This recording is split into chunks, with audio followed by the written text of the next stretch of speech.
시청자와의 깊이 있는 소통, 리얼 비평 탐나는 TV. 오늘도 시청자를 대표해서 MBC 프로그램을 입체적으로 분석해 주실 패널들과 함께합니다. 첫 코너는 한 주간 시청자들이 관심을 가졌던 MBC 관련 이슈들을 뽑아서 확인해보는 시청자 픽 시간입니다. 관련 키워드 먼저 살펴볼까요? 공정방송, 겨울방학, 특집 콘서트, K-히어로인데요. 먼저 K-히어로라는 키워드부터 확인해 볼게요. 이건 어떤 프로그램과 관련된 키워드인가요? 네, 지난 1일 방송된 선을 넘는 녀석들 마스터 X 관련 키워드입니다. 이날은 국어 강사 김잼마 씨와 국악 트로트 요정 김다연 양이 마스터로 등장했는데요. 동해번쩍 서해번쩍 조선 팔도를 들썩이게 한 K-히어로 의적 홍길동의 활약상에 대해 전했습니다. 아버지를 아버지라 부르지 못하고 형님을 형님이라 부르지 못하니 먼 길을 떠나겠습니다. 신출귀몰 홍길동. 근데 사실 이름만 알지 잘은 모르거든요. 그래서 오늘 완벽하게 좀 마스터하려고 선생님 모셨습니다. 훌륭합니다. 그 홍길동의 이력서를 한번 준비를 해봤습니다. 이력서? 네. 생년월일 1434년, 직업은 도적, 특기 도술, 말타기, 번개처럼 빠른 것이 사람들이 그 향배를 예측할 수 없었고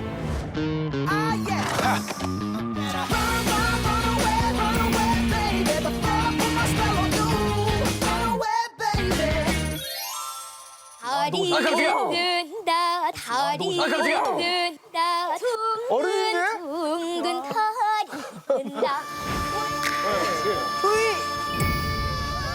어머니가 양민, 이제 어머니가 천민일 땐 얼자라고 얼자. 하는데 우리가 서얼이라고 해서. 근데 이제 어쩌다가 아버지 이렇게 부를 때면 엄청나게 혼이 납니다. 아버지가 부르지 못하고. 아빠한테 어르신 그래. 진짜 싫겠다요. 너무 짜증나지. 길동이가 한참을 걷고 있는데 이렇게 경치가 아름다운 곳이 쫙 펼쳐지는 거예요. 도적대의 소굴이었어요. 길동이가 다가가서 날려버리죠. 그날로 바로 리더가 됩니다. Next level, 코스모 애탈 때까지 next level. 지겨라. 해인사를 좀 털어야 되겠다. 합천의 인사? 맞습니다. 내가 저기 어떤 가문의 자제인데 이 절에서 공부를 좀 하려고 하니 나를 좀 받아주시겠나. 당연히 콜 하시죠. 길동이가 앉아서 밥을 먹습니다. 준비해온 모래알이 있어요. 어금니에 딱 넣고 깨뭅니다. 승려들 깜짝 놀라죠. 양반의 자제인데 어떻게 너희들이 나를 능멸하는구나. 쌀도 제대로 안 씻고 왔느냐. 그렇죠. 도적대가 그냥 절에 쫙 들어오더니만 눈앞에서 다 털어가는 거예요.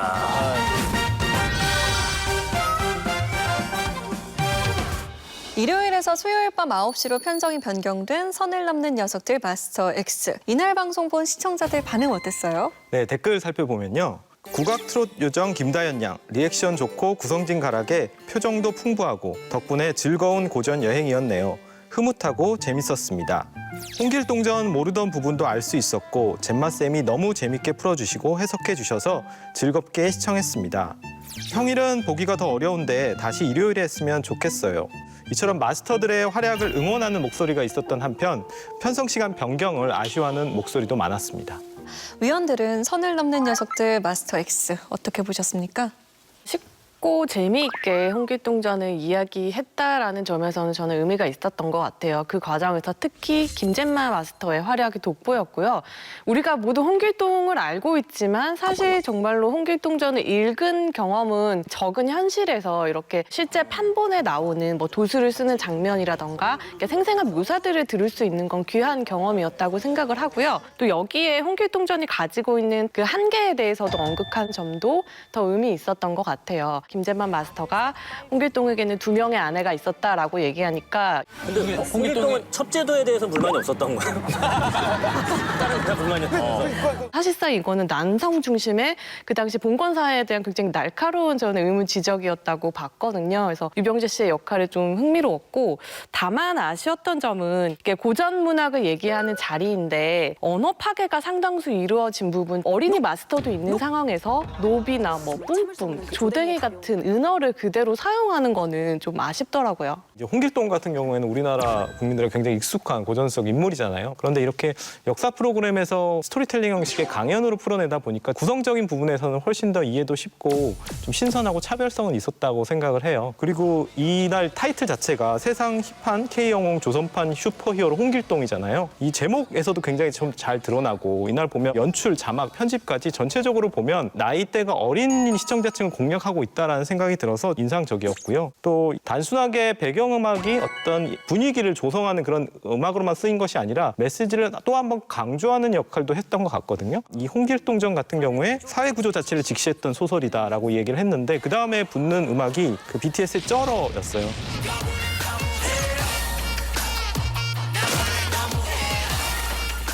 이게 BTS 쩔어 같은 경우에 사회 비판적 메시지를 담고 있거든요. M4 세대에 대한 이야기도 있고. 그래서 그런 부분들을 담아냄으로써 이야기를 한 번 더 이렇게 역설적으로 더 강조하는 그런 효과도 음악이 역할을 하지 않았나라는 생각이 듭니다. 매 시즌마다 이 선을 넘는다는 의미가 계속 바뀌어 왔었거든요. 이제 시즌 1 같은 경우는 국경의 경계를 넘는다는 의미가 있었고 시즌 2 같은 경우는 한반도의 선을 넘는다. 그리고 시즌 3 같은 경우는 역사의 어떤 시간의 선을 넘는다라는 그 의미가 있었다면은 이제 마스터 X는 이제 그런 학제간의 선을 넘는 시도를 했었다고 생각을 해요. 그것이 시즌 2, 시즌 3에서 선민석 마스터에게 좀 의존해 왔었던 방식을 극복하는 거에 있어서 저는 굉장히 옳은 방식이었다고 생각을 하는데 다만 이제 김다현 마스터가 흥을 북돋아주고 이게 좀 재미를 만들어주는 그런 요소를 했었던 거죠. 어떤 마스터 간 학제 간 어떤 그런 교차가 있었던 건 아니고 사실은 이제 김재만 마스터가 거의 모든 것을 주도했었죠. 저는 사실 이제 홍길동전을 다뤘는데 홍길동전 고전 다루는 건 좋다고 생각을 해요. 근데 지식을 재밌게 전달하겠다라는 그 의욕에 앞서서 좀 너무 이제 연성화된 것이 아닌가. 그리고 이것이 잘못된 건 아니지만은 그 매 시즌마다 선을 넘는다는 의미들이 있었는데 그 정체성이 좀 많이 좀 희미해진 것이 아닌가라는 좀 아쉬움이 있었습니다. 다음은 공정방송입니다. 위근우 위원이 준비하셨죠? 예, 지난 2일 방송된 MBC 창사 60주년 특집 다큐멘터리 이용마의 마지막 리포트 관련 키워드입니다. 끝까지 공정방송을 지키기로 했던 고 이용마 기자를 조명하고 그의 마지막 리포트를 통해 참 언론의 의미를 되새기는 시간을 가졌습니다. 화합 찬반 투표 결과 거의 80%에 육박하는 찬성률이 나왔습니다. 이번 싸움은 MBC 공정방송을 쟁취하기 위한 싸움이고 그 목표가 달성되기 전에 절대 중단 없을 것입니다. 박문진이 저를 서로 상당수가 이건 위에서 어디서 전화 받았구나. 왜 우리가 이렇게 망가지지? MBC가 어떻게 이렇게 추락할 수가 있지?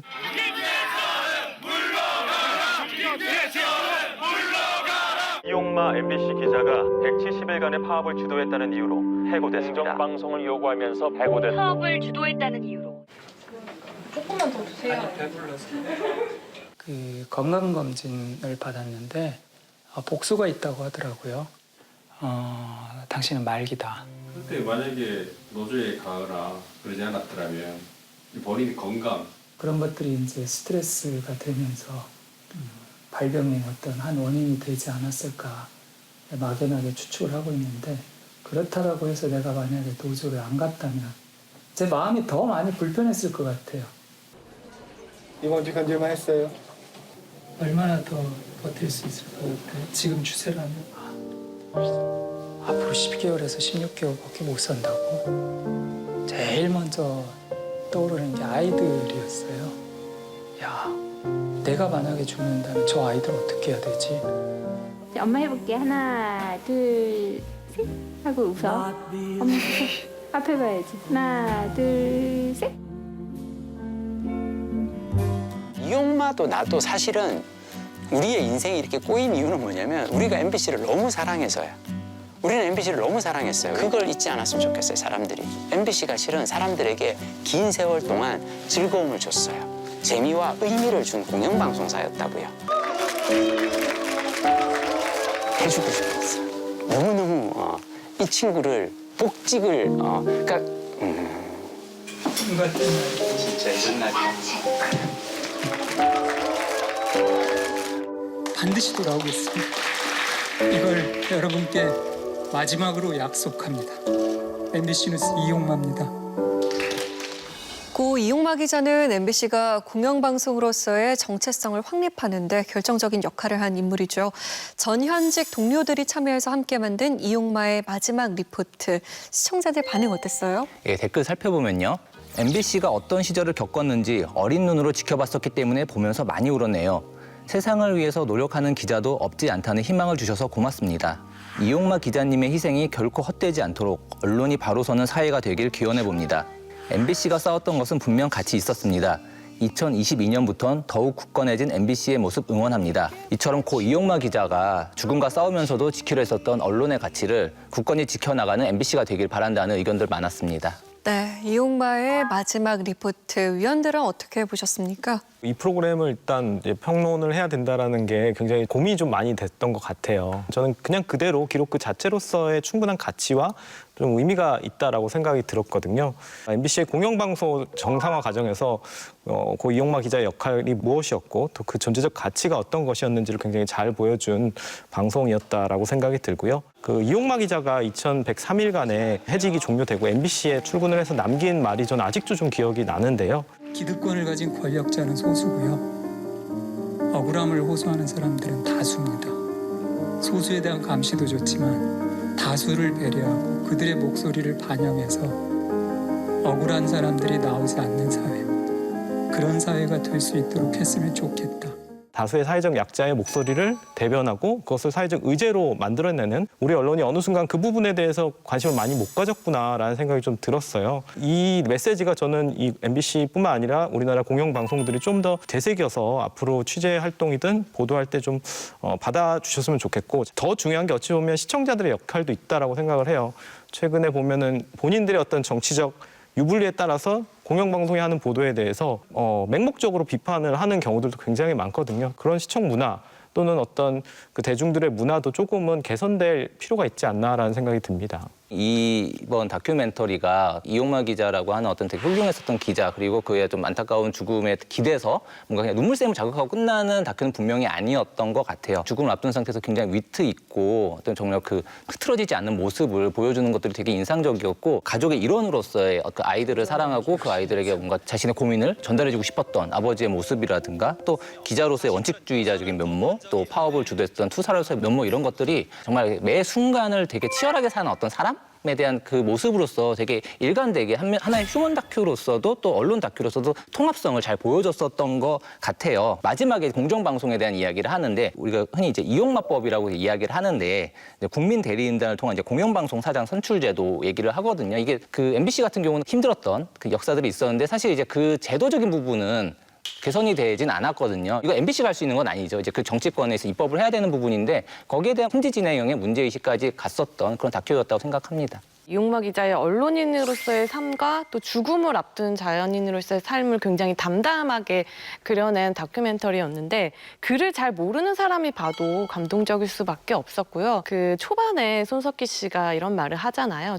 뭔가 기본이 돼 있는 사람, 존재함으로써 저널리즘을 얘기했던 것이 아닌가 하는 생각을 많이 하게 됩니다. 그 말이 이용마 기자의 언론인으로서의 삶을 딱 함축해서 보여줬던 것 같아요. 최장기 파업을 이끈 주역이다 보니까 해직도 당했지만 사실 공영방송 정치적 독립과 지배구조 개선을 역설했던 그분의 목소리는 아직까지도 많은 언론인들에게 귀감이 될 수밖에 없거든요. 삼성생명의 대주주인 이 회장 부자는 자연스럽게 그룹을 지배하는 셈입니다. 그걸 한다는 거는 세상에 어떤 잘못된 뿌리, 잘못된 근본을 고치겠다라는 그 꿈이 있었거든요. 그거는 굉장히 힘든 일이거든요.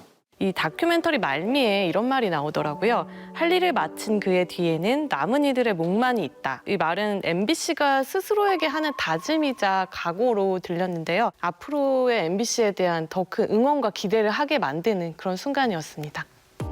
자, 다음 키워드 살펴봅니다. 겨울방학인데요. 이건 어떤 프로그램과 연관된 키워드인가요? 네, 지난 3일 방송된 나 혼자 산다 관련 키워드입니다. 이날은 솔로 앨범 활동을 끝내고 겨울방학을 맞이한 가수 키 씨의 일상이 그려졌는데요.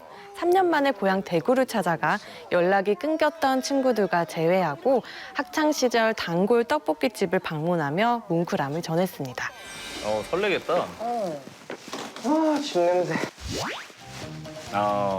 왠지 정겹다. 가정집, 진짜 가정집.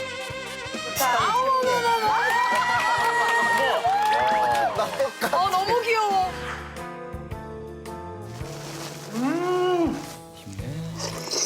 얼마나 엄마가 요리를 잘하든 못하든 그거랑 상관없이 집 밥이라는 거에 그 느낌이 있잖아요. 그래도 집에서 먹는다는 그 편안함. 감동도 없는데? 오락실 아니야?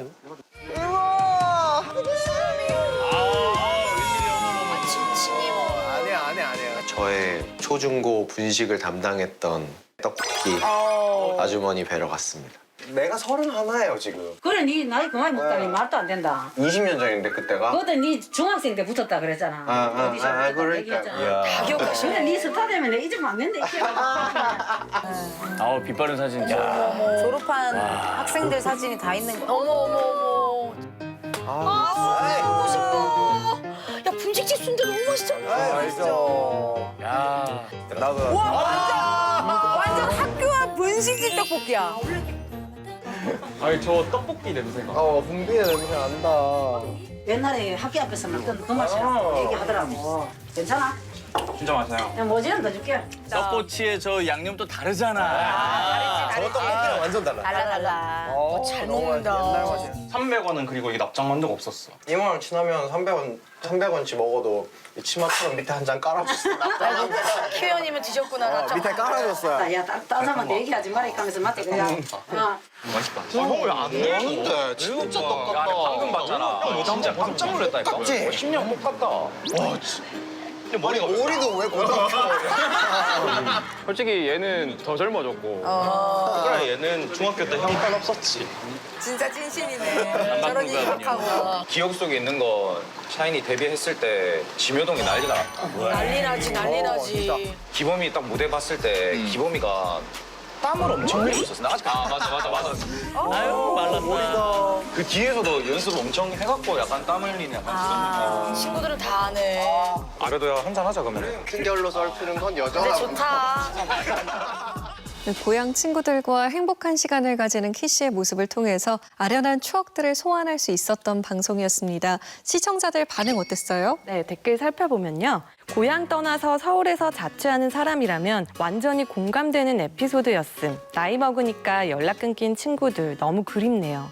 분식집 사장님 친이모인 줄 알았네요. 거의 매일 가던 곳이라 그런가 이런 케미는 또 처음이네요. 키씨의 고향 방문에 덩달아 자신의 어린 시절 추억이 깃든 고향이 그리워지는 시간이었다는 반응이 많았습니다. 대구 지묘동을 들썩이게 했던 샤이니 키씨의 어린 시절 이야기가 펼쳐진 이날 방송. 위원들은 어떻게 보셨습니까? 나 혼자 산다에서 출연자들마다 시도하는 대표적인 기획인 것 같아요. 출연자의 고향을 방문하거나 옛 친구를 만나는 기획을 꼭 하는데 할 때마다 늘 반응이 좋아요. 이번에 키씨도 대구 본가를 방문하고 또 친구들과 함께 추억의 장소를 방문을 했는데 키씨가 그런 모습은 그간 방송에서 거의 보여주지 않았던 모습이기 때문에 더 희소성도 있었고 거기에 더해서 이제 어린 시절부터 데뷔해서 연습생 생활을 거치고 힘들었던 그 과정들을 담담히 친구들과 술 한잔 하면서 얘기하는 모습을 보는데 그 자체로 감동이 있었습니다. 리얼리티 프로그램의 진정성, 그러니까 본질이 무엇인가를 좀 보여준 회차였다는 생각이 듭니다. 그게 저는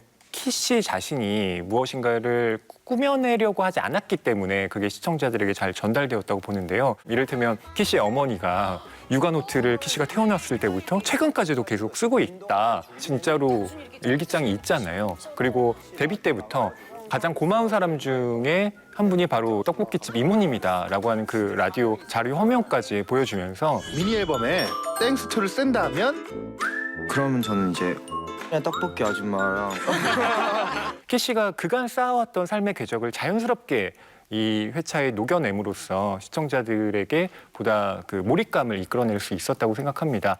이날 방송을 보면 사람이 가지고 있는 추억 중에 공간에 대한 추억이 정말 큰 부분을 차지하는구나라는 생각이 들었어요. 키씨가 처음에 등장하는 게 이제 동대구역이잖아요. 3년 만에 오는데도 굉장히 많이 바뀐 것에 대해서 놀라는 장면도 나오고 유년 시절의 친구와 같이 떡볶이집에 가서 그 안에서 뭐 여러 가지 추억을 회상하는 장면들이 결과적으로 이 공간에 대한 추억이라는 것이 사람들에게 정말 큰 감정적으로 자극하는 좋은 요소라는 생각이 들어요. 예능 프로그램 같은 경우에 뭐 현대인들의 감정 대변인으로서 어떤 역할을 하는지가 흥미 포인트이기도 하고 사람들이 관심을 가지는 요인이거든요. 내 친구와 저렇게 만나면 나는 어떤 생각이 들까? 자기의 감정을 대변해주고 대리만족을 시켜주는 거죠. 저는 보면서 그 막창집에서 그 고등학교 친구들을 만나는 장면이 나오는데 사실 전혀 모르는 분인데 제가 보면서 울컥하는 거예요. 감정이 막 이입이 되는 좋은 기획이 아니었나라는 생각이 듭니다. 다음 키워드입니다. 특집 콘서트인데요. 이건 어떤 프로그램과 연관된 키워드인가요? 네, 11월 30일 방송된 원데이 위드 아델 관련 키워드입니다.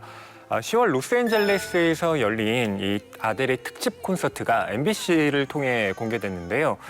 다양한 히트곡과 함께 6년 만에 선보인 이 신곡을 들려주는가 하면 오프라 윈프리와의 인터뷰를 통해서 아델의 속마음을 들여다보는 시간을 가졌습니다. MBC 창사 60주년 특별기획 원데이 with 아델. 21세기 최고의 가수이자 팝 아이콘인 아델 6년 만에 4번째 앨범을 발표했습니다. 그리고 얼마 전에 새 앨범 발매를 맞아서 아주 멋진 라이브 무대를 선보였거든요. 바로 아델의 특별 콘서트 원데이 with 아델입니다.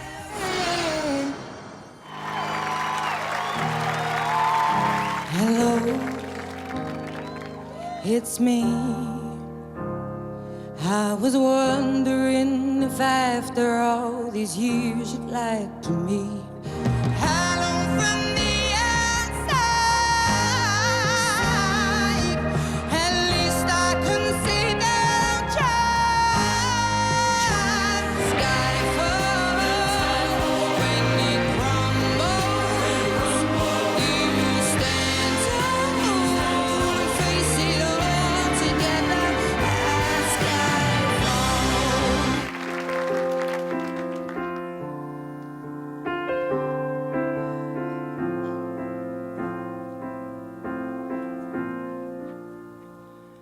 There ain't no gold in this river.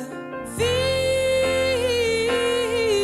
the world around me. I had no time to choose what I chose to do. So go easy on me. Well, it feels like that on 30, you have literally opened up your soul in a way that even though we have heard your pain before, it feels like pain was almost like a muse for you for this. And I was kind of aware of that on the other albums. But this one, you know, a lot more I felt it because everything was happening in real time. I was writing my album, you know, while I was going through everything. But it's a revelation to me, the songs. Do you call this, is this the divorce album? I've read where you said you wanted to bring a happy version of yourself to your son. Yes, but I'm still not fully over it of me choosing to dismantle my child's life for my own. So this whole album is dedicated to him. Yes, yeah. And the whole album's not about him, it's about me. And I just wanted for him to hear me talking madly deeply about who I am and how I feel. How can one become so bounded by choices that somebody else makes? How can we both become a version of a person we don't even like? So I hope I learn to get over myself. 미국 로스앤젤레스에서 진행된 라이브 공연을 안방극장에서 편하게 만날 수 있어서 참 반가웠는데요. 이날 방송을 통해 콘서트를 본 시청자들 반응 어땠어요? 예, 댓글 살펴보면요. 오늘 거실에서 엄마랑 보면서 눈물을 짰습니다. 거실엔 아델의 음악과 코 훌쩍이는 소리만 있었을 뿐 어떤 말도 필요하지 않았습니다. 분위기 너무 좋고요. 야경 너무 멋지고 아델은 너무 아름답네요. When You Are Young 듣는데 감동이 밀려와요. 눈물 흘릴 뻔. 참 깊이 있고 감동도 있고 많은 생각을 하게 하는 공연이네요. 눈물이 날 만큼 이 감동적이었다라는 평이 많았습니다. 배철수 씨의 해설과 영화 전문 번역가 황석희 씨의 자막이 잘 어우러져서 콘서트의 생생한 감동이 배가 됐던 것 같습니다. 위원들은 이날 방송 어떻게 보셨습니까? 티저 광고 나갈 때부터 굉장히 다들 두근두근 했었잖아요. 아델의 사진 위에 MBC 딱 이런 티저가 굉장히 유명해졌었는데 그 기대를 모두 충족시켜주는 공연이었던 것 같아요. 더욱이 OTT에서 독점 공개되고 있는 공연이다 보니까 MBC라는 지상파를 통해서 또 볼 수 있다는 점도 더 의미 있었던 것 같아요. 공연의 질이야 말할 것도 없고 그 중간중간에 삽입됐던 오프라 윈프리와의 인터뷰가 참 인상적이더라고요. 이전에 인터뷰에서 들어보지 못했던 내용들이었거든요. 아델이 운동을 하게 된 이유가 다이어트 때문이 아니라 이혼으로 인한 불안 장애였다거나 알코올 중독 아버지로 인해서 좀 고통스러운 시간을 보냈다 같은 얘기들은 이전에 들을 수 없는 얘기들이라서 더 귀한 시간이었습니다. 언택트 공연이라는 게 지난 이제 코로나19에 2년 동안 약간 좀 울며 겨자 먹기로 어쩔 수 없이 좀 만들어졌었던 개념이었잖아요. 오프라인 공연만 못한 일종의 좀 부족한 대체제 느낌이었는데 이번 공연 보면서 오프라인 공연에서 느낄 수 없는 또 다른 완성도의 언택트 공연이라는 것이 이제 만들어지게 됐구나라는 생각이 들었어요. 오프라 윈프리와의 토크라는 것이 공연 실황과 계속 교차 편집되면서 이제 만들어지는데 이 가사들에서 이 사람이 어떤 고민을 하고 자신의 삶을 어떻게 드러내려 했는가 이런 것들을 생생하게 알 수 있었던 것 같고 하나의 스토리텔링으로 공연을 즐긴 느낌이었어요. 이 사람에 대해서 노래를 통해서 더 잘 알게 되는 그런 새로운 만족감을 주는 공연이었던 것 같습니다. 프로그램을 이제 처음 봤을 때 느꼈던 감정은 MBC 창사 60주년 특집인데 선물도 좋은데 이걸 나한테 왜 주는 거지? 라는 의문이 들었어요. 물론 이 MBC 라디오 DJ의 상징적 존재인 배철수 씨가 나와서 아델이 얼마나 대중적이면서도 훌륭한 음악성을 지니고 있는지 그래미 어워즈에 몇 번이나 올랐는지 등등을 설명해 주면서 동시대성을 가진 뮤지션의 그 의의를 부각해 주긴 하지만 MBC 창사 60주년과 무슨 관계가 있지? 라는 의문이 저는 보는 내내 해소되진 않았어요. 특별한 선물을 주니까 받는다라는 거였는데 저는 이 프로그램이 국내 시청자들에게 있어서 어떤 효과 또 의의가 있었느냐를 좀 생각해 본다면 데드풀의 이제 번역가로 유명한 황석희 씨가 번역을 하면서 그 번역이 굉장히 훌륭했고 또 오프라 윈프리와의 대화에 있어서도 그런 뉘앙스 같은 것들을 잘 살려냈기 때문에 시청자들에게도 여러 공감을 불러일으킬 수 있었다라고 보거든요. 그 점도 좀 흥미로웠습니다. 세계적인 뮤지션 아델의 공연을 안방에서 만날 수 있어서 반가운 시간이었다는 의견 전해주셨습니다. 앞으로도 MBC를 통해 실력 있는 뮤지션들의 생생한 무대 만나볼 수 있기를 기대합니다.